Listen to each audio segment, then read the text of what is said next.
When guests come over or you're at a park and people want to meet your dog and the dogs are super excited, super crazy, and they're jumping all over and they're causing a bunch of problems, it can be really frustrating as a dog owner. Well, in today's episode, that is what we're going to talk about.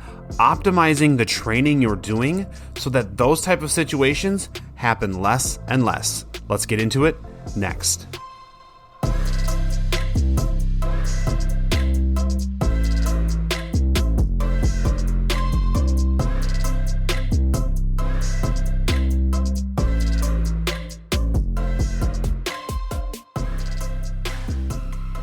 Hey guys, let's get this week's podcast going. Welcome to the Learn, Laugh, Bark podcast. I'm your host, Jake from ondogtrainingacademy.com. Check us out. Check our website out for more information. We are an online course-driven website. We're there to help you guys with all your dog training needs, so definitely check out ondogtrainingacademy.com.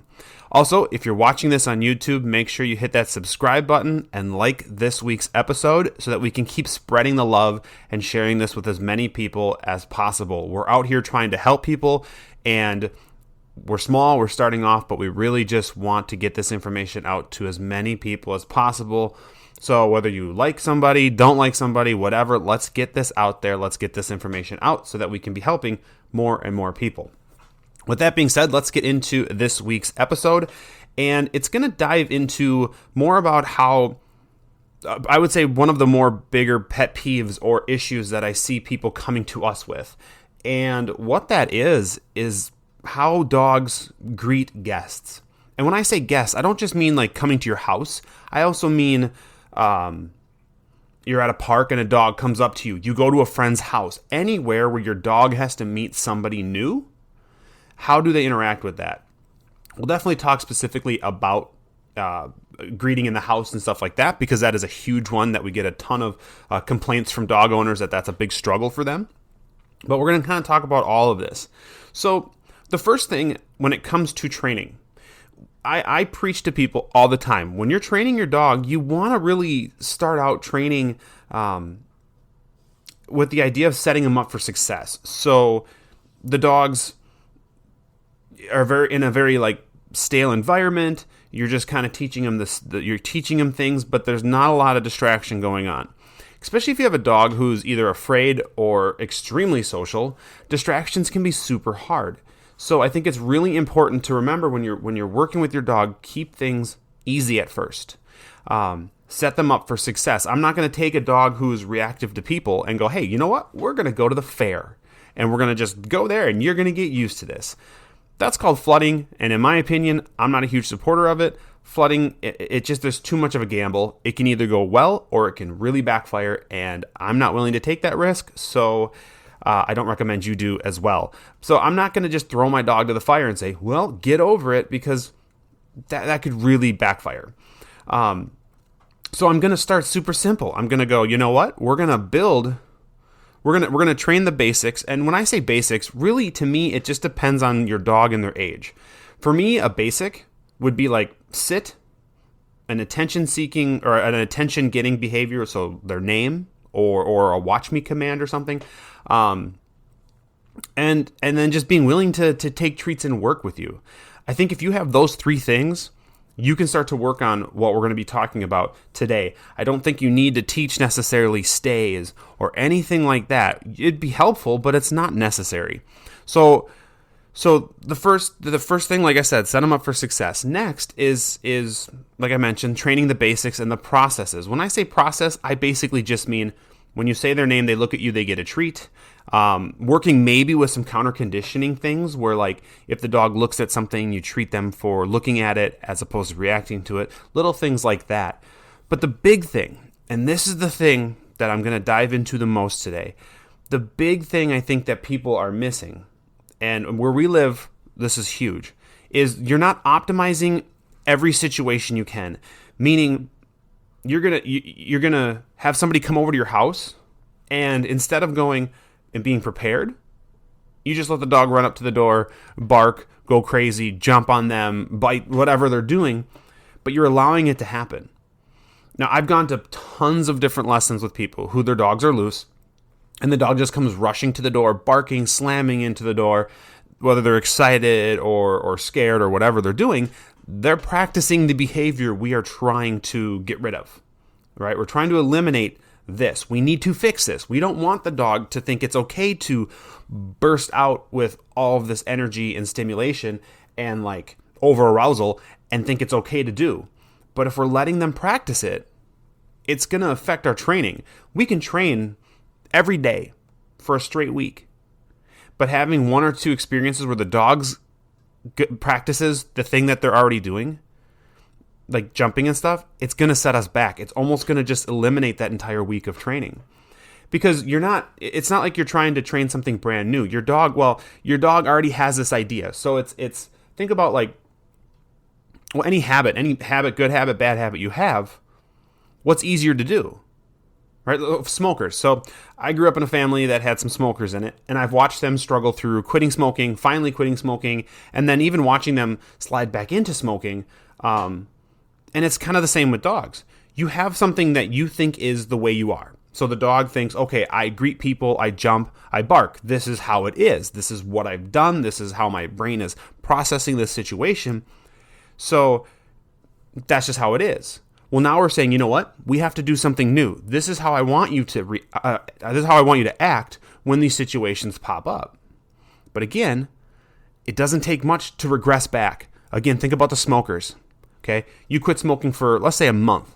You're going good. You're starting to get those curves down, or the cravings down. Whatever. I'm not a smoker, so I don't know.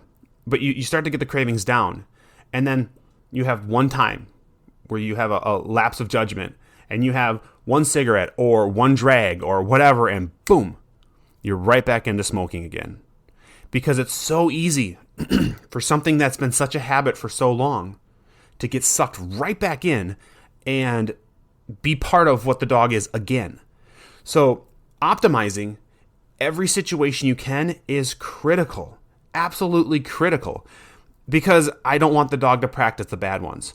So if you have an opportunity, and again, this is where I say we have a lot of people up in our area that struggle with this. We live out in the country a little bit more, and so we deal with a lot of clients who are like, my dog doesn't get around a lot of people. I'm like, okay, does anyone come to your house? Well, sometimes. Do you take your dog places? Well, sometimes. Okay. So what issues are you having? Well, he barks. He barks and gets super excited. Okay.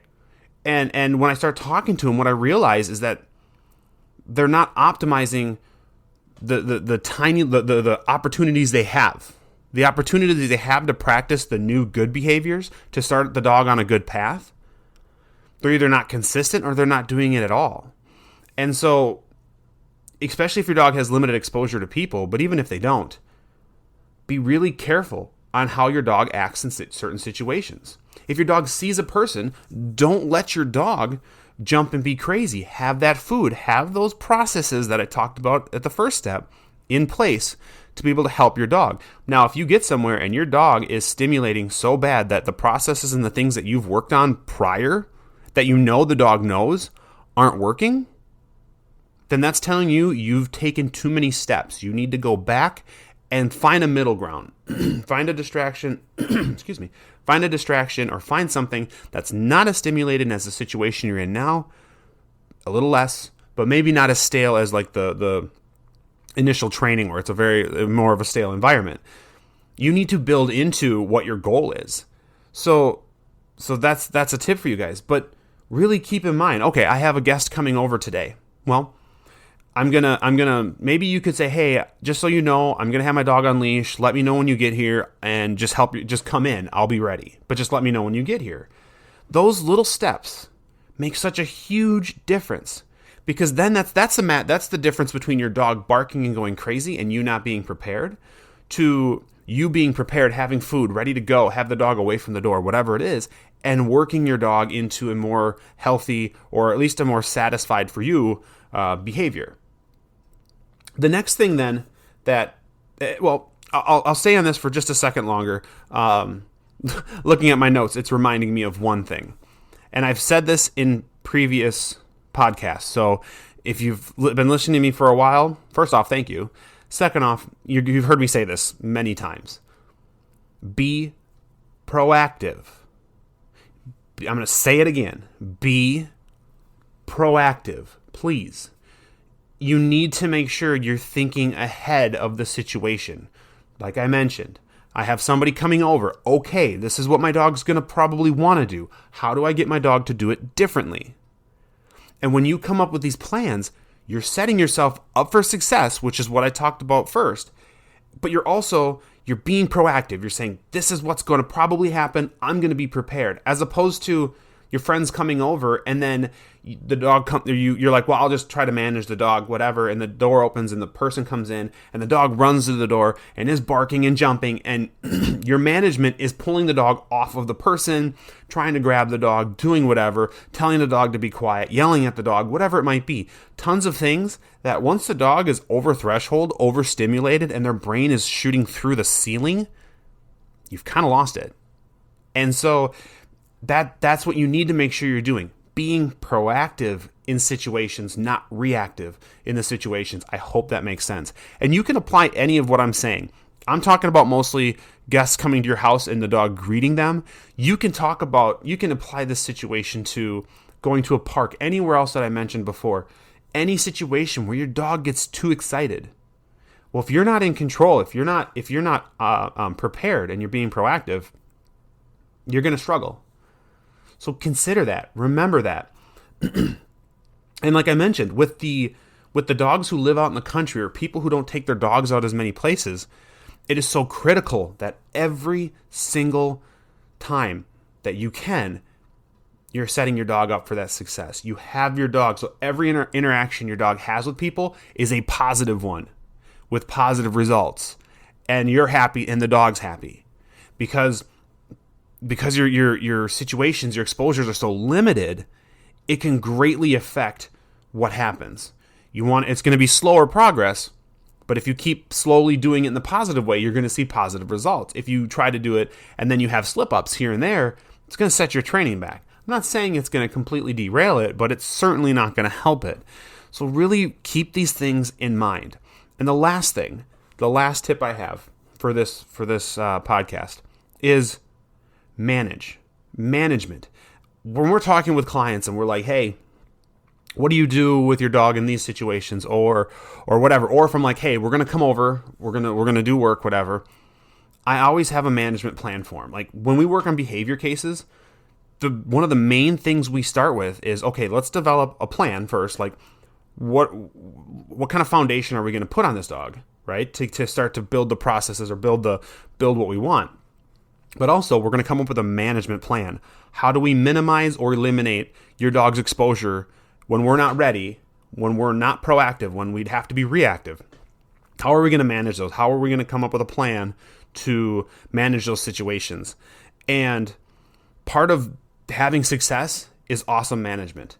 Look, if you have someone who's coming over, if you think FedEx is going to be here, and FedEx usually shows up, like for us at our place, FedEx usually shows up somewhere around, sometimes in the morning, late morning. So I'm going to try to be more proactive. Either A, I'm going to be looking out for the FedEx person so I can maybe turn it into a training situation, or I might just have my dog away for a couple hours in that time frame where that FedEx usually comes. And you can usually track packages and do that crap, whatever, to kind of know a better time range.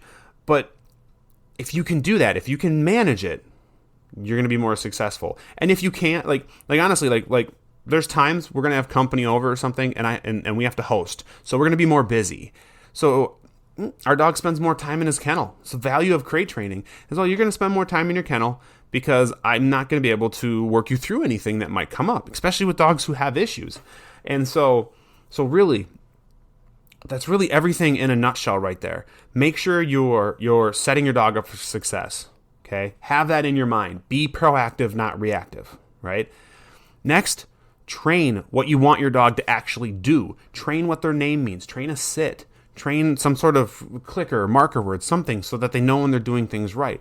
Start to train those things and then gradually increase your difficulty into what you're doing and make sure you're optimizing every situation you can.